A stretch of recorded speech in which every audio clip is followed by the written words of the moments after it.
What is up, my friends? My name is Sean O'Shadi. This man, you already know. He is Jose Youngs, and we are here standing outside of the Gila River Arena in beautiful, scorching hot Glendale, Arizona.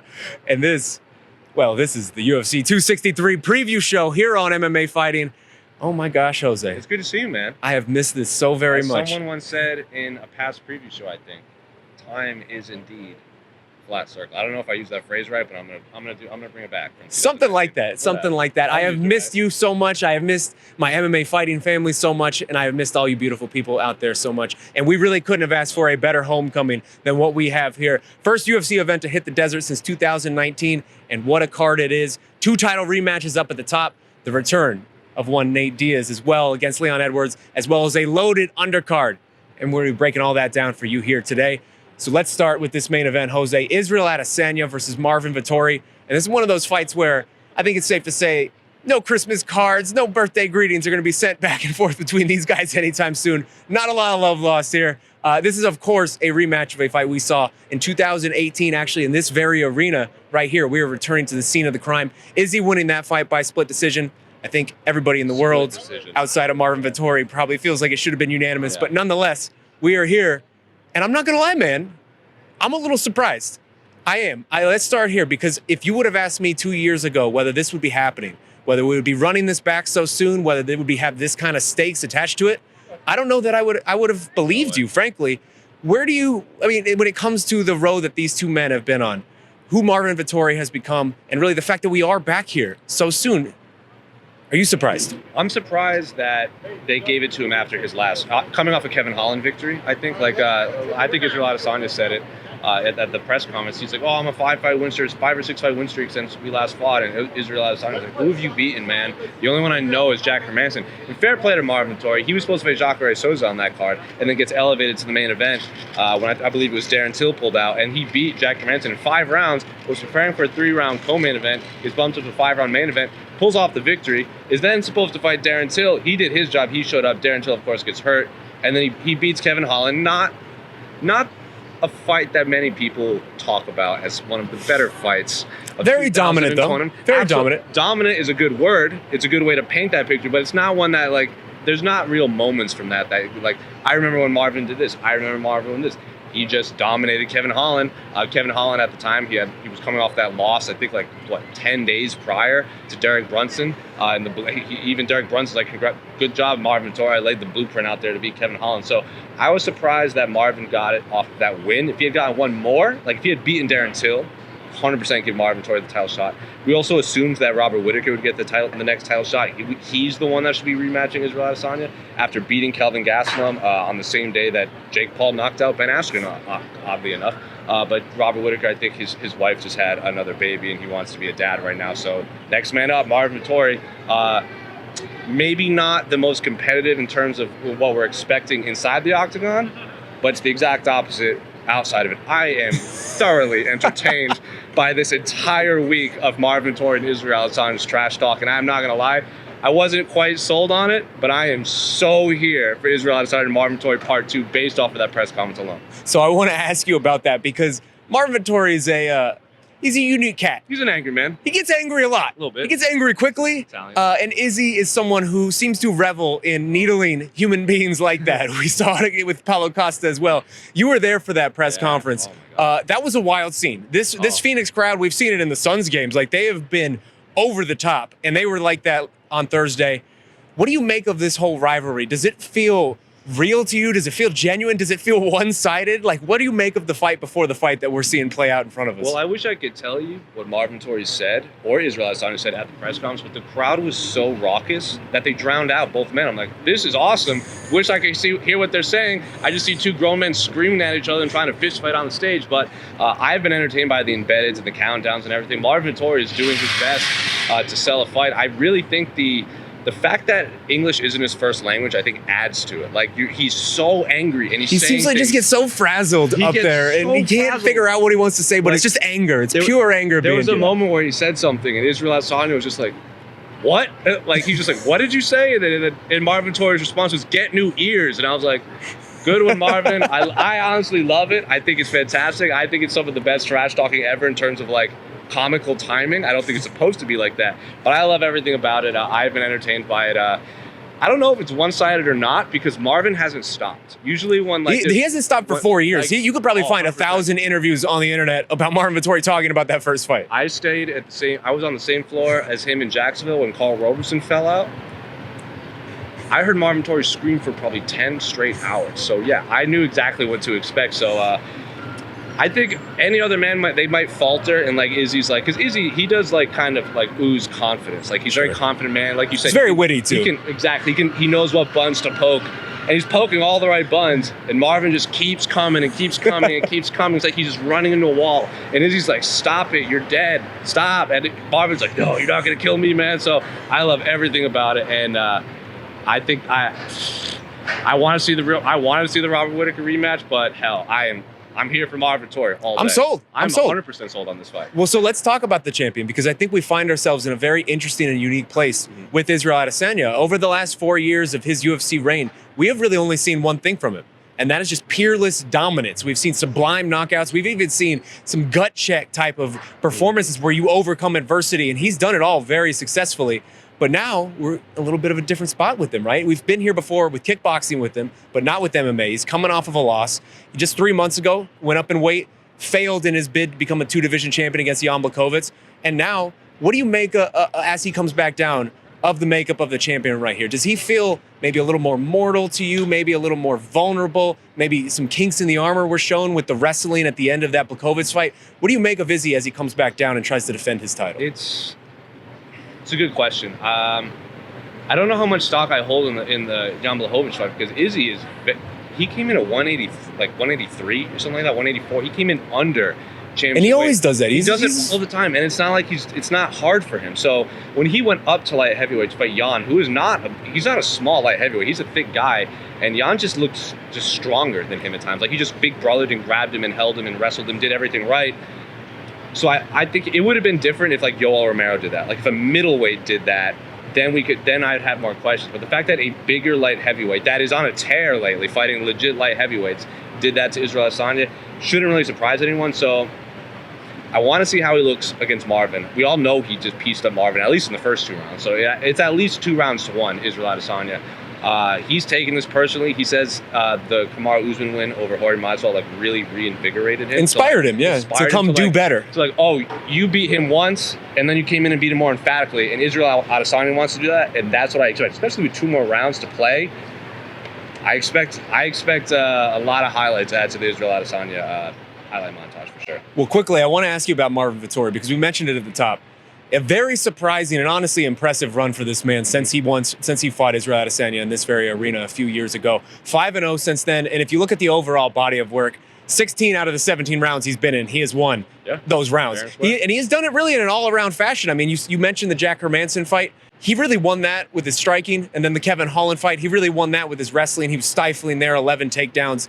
And that wrestling is something that he's really low-key had in his back pocket for a while. Even in this first Izzy fight, that was where he found the most success. Is that the move for you if you're Marvin Vettori? Is that the approach to kind of try to come in here, wrestle Izzy, grind up against him, and really try to wear him down, and similar in the way that Jan Blachowicz did? I mean, yeah, absolutely. Like Jan put the blueprint out there to at least the path to victory. It might not be the most exciting path, but the path to victory is take Izzy off his feet, close the distance, get inside, take him down, and hold him down. Not hold him down, but just control him. Because Izzy loves distance. He loves when his back is against the cage and he gets to dance and float up there, like he's incredibly dangerous, a la Anderson Silva. If you let him get in a flow state, that's a bad call. Game over. And like we were watching Paulo Costa, and there were moments where Paulo seemed to corner him, and he looked gun shy. Like he's like when he looked timid, he looked scared. Corner, and then all he had to do was blitz in and cut it off. And he would throw a head kick. I'm like, oh, it looks cool. But when you throw a head kick, Izzy can just see that coming and circle away. And then he starts flowing in there. Like, Marvin is not going to be gun shy against Israel Adesanya. He wants to just come forward. If you remember that split screen of Michael Bisping, he's like, I'm going to take you down, and I'm going to wrestle you, and I'm going to beat you up. That's what I'm going to do to you. So he put it out there. So if I'm Marvin and I'm his King's MMA, forget the kickboxing. Don't try to get in a kickboxing match with Israel Adesanya. Just go out there and plant him on his butt and try to hold him as long as possible. Well, you know how we do on these MMA fighting preview shows. We make picks, we make predictions. Do you think Marvin will be able to do that? Who you got in this matchup? I'm gonna say Israel Adesanya, second round TKO, at least knockout, TKO, something, whatever. I think it'll be kind of similar to the Usman fight, actually, like kind of a feeling out process. Like Izzy always like, what is this like? It's like when I like how Mauro Ronaldo said it in the Floyd Mayweather. He's collecting data for like the first few minutes, and then he goes out there. And once he finds the openings, he can pick you apart. So I think Marvin has been a fantastic fighter as of late, but Israel Adesanya looks hyper motivated to shut this guy up. He really does. He knocked out Robert Whittaker in the second round. He knocked out Derek Brunson in first or second round too, I think. I don't expect a Yoel Romero performance at all from him. So I expect at least a second round stoppage for Israel Adesanya. I'm going to have to agree with you, my friend. Except I'm calling third round knockout. There you go. I think Izzy is just very motivated coming into this, man. This is the type of matchup that he thrives under, where somebody is just really getting up in him, man. Like really just getting on his ass. 100%. Now let us move to this co-main event. And what a sensational co-main event this is. Diaz and Figueiredo, Brandon Moreno, we're running it back. We just did this in December, and it ended up being one of the best fights of 2020. In my opinion, the greatest flyweight fight I have ever seen in my life. Easily. Almost 500 significant strikes thrown, almost 250 significant strikes landed, ends in a majority draw, so now we are here once again. Jose, this whole week, Izzy and Nate Diaz, they have really stolen the headlines, and deservedly so. They are both stars in their own right. But our good friend at MMA Fighting, Mike Heck, has been adamant all week that this is the best fight of the weekend. Do you agree with that? And do you feel like this is getting slept on a little bit? The best fight of the weekend. Wow. Yeah, I don't disagree. I mean, I hadn't really put too much thought into it, but I don't disagree now that I think about it. I mean, if Joanna and Zhang Weili doesn't happen in 2020, Figueiredo, Brandon Moreno is the best fight of the year, I think. That's easily the best flyweight fight I've ever seen. It was a draw, but it was also a draw because, like, the low blow, they got the point taken away. So Deiveson Figueiredo rightfully thinks he won that fight. He's looked unstoppable since his fight against Joseph Benavidez, where he stopped him in Virginia. He did miss weight that fight, but he came back and did it again on Fight Island and then put away Alex Perez. So, yeah, Brandon Moreno has said, I felt that power. I went 5 rounds with that power, and I'm not that impressed. I'm not going to... He hits hard. He's very confident going into this. Oh, Brandon Moreno, outside of Izzy, is the most confident fighter this week. He's getting a lot of love here, too, in Phoenix. I mean, it's Phoenix. It's Arizona. It's pretty much 90% of the fans are going to be Mexican anyway. So, yeah, he's right at home here. The crowd hates Deiveson Figueiredo for whatever reason. I don't think they hate him. I just think they're pro Brandon Moreno. It's kind of like when they booed Beneil Dariush, the one that built, orphanages in Haiti. Why boo him? It just happens to be he's fighting Tony Ferguson. Yeah, this fight absolutely rules, and I agree with Mike. Best fight of the weekend. Well, it's funny. If you look at the 2 roads these gentlemen have traveled in the UFC, they couldn't be more dissimilar. I mean, Diaz and Figueiredo came in, and he was a force right away. He was stopping fools left and right, really knocking people out in ways that we don't see a lot of flyweights violently knock people out. Even last year, fighter of the year for a lot of outlets, including ours, which is really impressive when you consider how he started the year missing weight for a title fight. That just shows you how good that body of work must have been to overcome that. Meanwhile, other side, Brandon Moreno, coming in through the Ultimate Fighter. He's kind of this baby face. He was the 16th seed. He was the 16th seed out of 16 on his season. He's this baby face assassin. He doesn't really look like a fighter. He doesn't really act like a fighter. The assassin, baby. The assassin, baby. But man, he's just this perennial underdog all throughout his UFC career. He wasn't even in the UFC. A few years ago, he was kicked out. But it felt like he really opened a lot of eyes in December with that fight. What's the biggest factor for you going into this rematch? Cardio, stamina, pace. Whoever's endurance just betrays them first is going to be in for a long night. I mean, that first fight was 5 rounds, and neither man really faltered. Yes, they got hurt. Yes, there were some low blows. Yes, there were some moments that they got in danger. But the pace, neither man relented.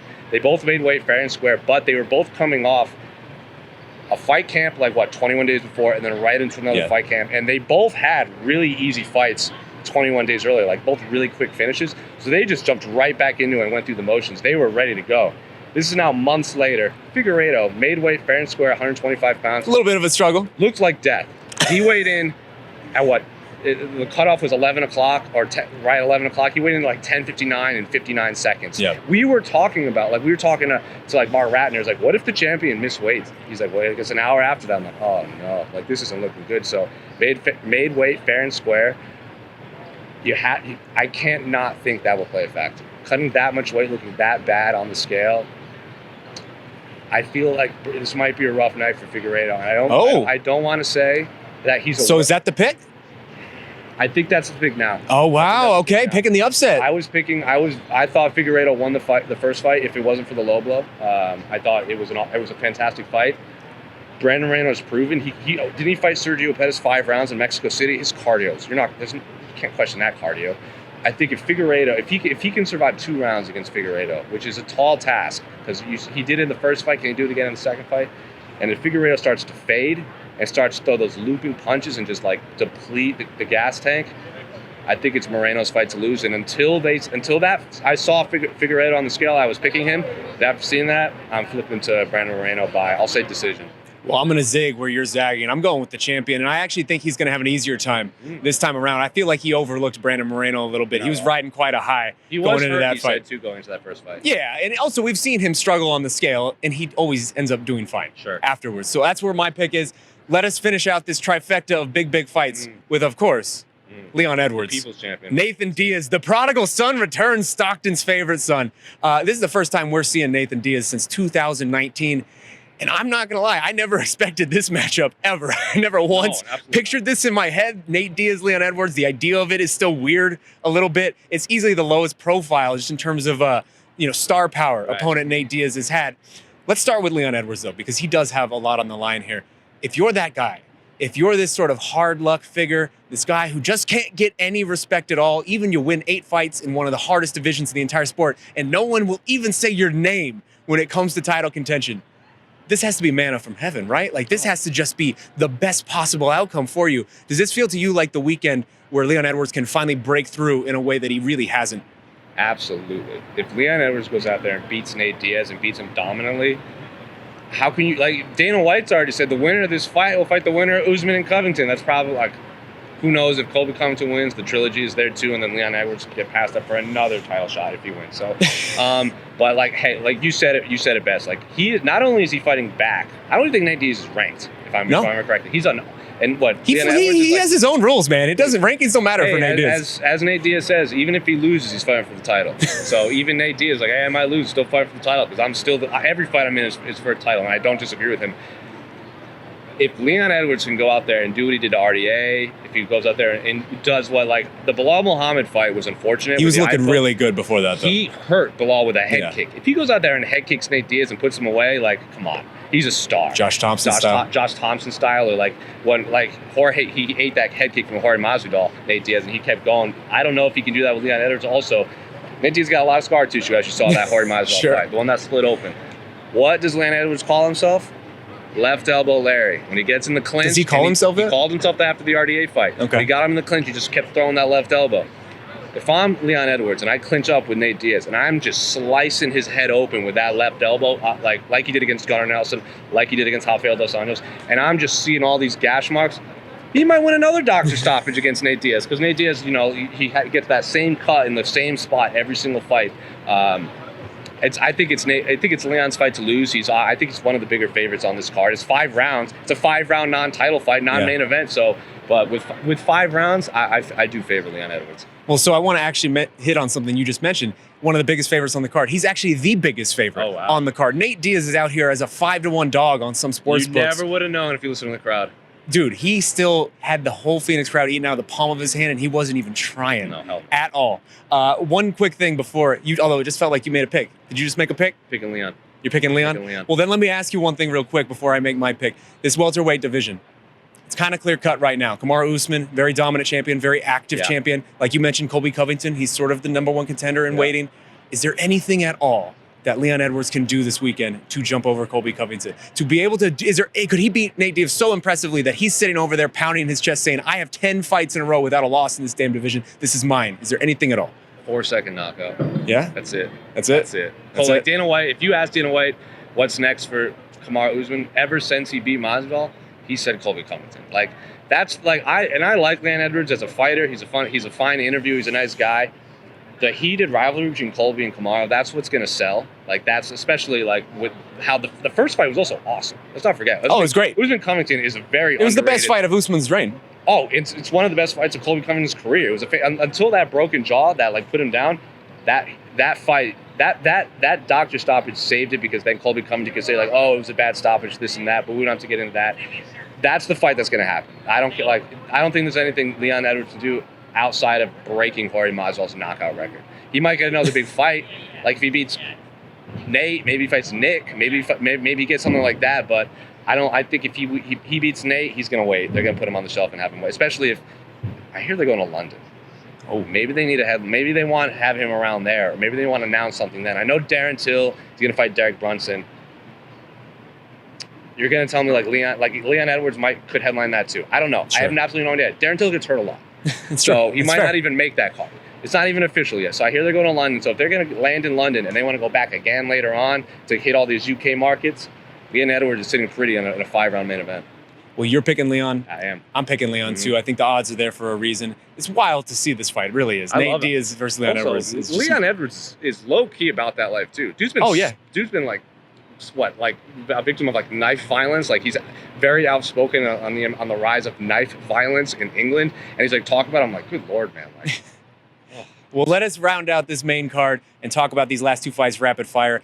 First up, the welterweights. Bilal Muhammad, Damian Maia. Great fight. Bilal, of course, coming off that very unlucky situation with Leon Edwards just a couple months ago. Damian Maia, you know who he is. You know what he wants to do. Future Hall of Famer. He's talking about maybe retiring. It seems like he's on the fence, but it is the final fight of his UFC deal. So, story to watch there. Where are you going with this? I'm going to pick Damian Maia. Oh, the old dog. I really like Bilal Muhammad, but he himself said after, I can't even remember who he beat. He beat him on the card that Usman beat Burns.